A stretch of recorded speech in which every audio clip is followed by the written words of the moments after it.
Anytime you're leading, there are a lot of pitfalls that you want to avoid, and you want to help those around you avoid as well. I want to go over 7 of those really quick with you. One is insecurity. We've all heard this. This is a fundamental when it comes to leadership. If you are insecure leader, you are a dangerous leader. Please avoid walking in your insecurities. How do you do that? Well, if you know you're insecure about something and you have an area that you're insecure in exponentially, then what you want to do, of course, is you want to guard yourself in that. Self-awareness is the antidote to insecurity. Number 2, projection.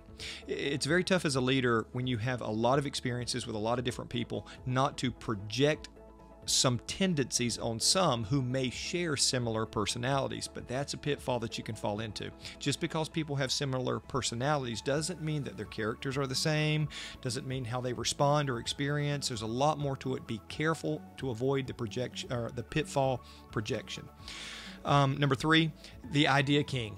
What do I mean by that? I mean, let's be honest, as leaders, we want to have all the ideas. We want to be the one who has the best ideas, and our insecurities will set us up to limit our ability to lead effectively. We will put a cap on our leadership if we even feel or convince ourselves or even smell as if all the good ideas must come through us.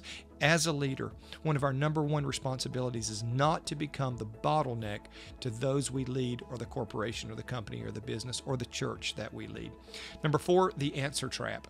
I don't know if you feel this, but I feel the pressure to always have the right answer at the right time. And I'll just be honest with you.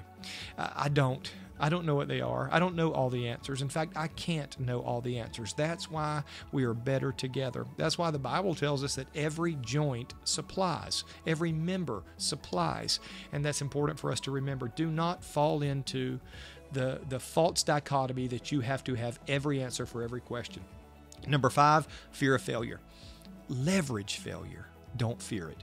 Did you hear me? Leverage failure. Don't fear it. If you're not failing occasionally, you're probably not trying hard enough, okay? You're probably not reaching far enough, and your goals are probably way too small. Do not fall victim to the pitfall of the fear of failure. Number 6, complacency. It is so easy for us as leaders. They call us leaders because we're supposed to be out front. Listen, when you stop growing personally, when you stop growing, you stop leading. So we have to always be that step ahead. And what does that take? It takes intentionality and it takes diligence. Complacency is a dangerous pitfall, not only for you, but for those you lead. And number 7, communication deficiency. Please be careful of this one. So many times when I think I have over-communicated, I've just begun to communicate effectively. I would encourage you, anytime you have a question, over-communicate. If you're going to lead leaders and help people become more effective, they have to have clarity.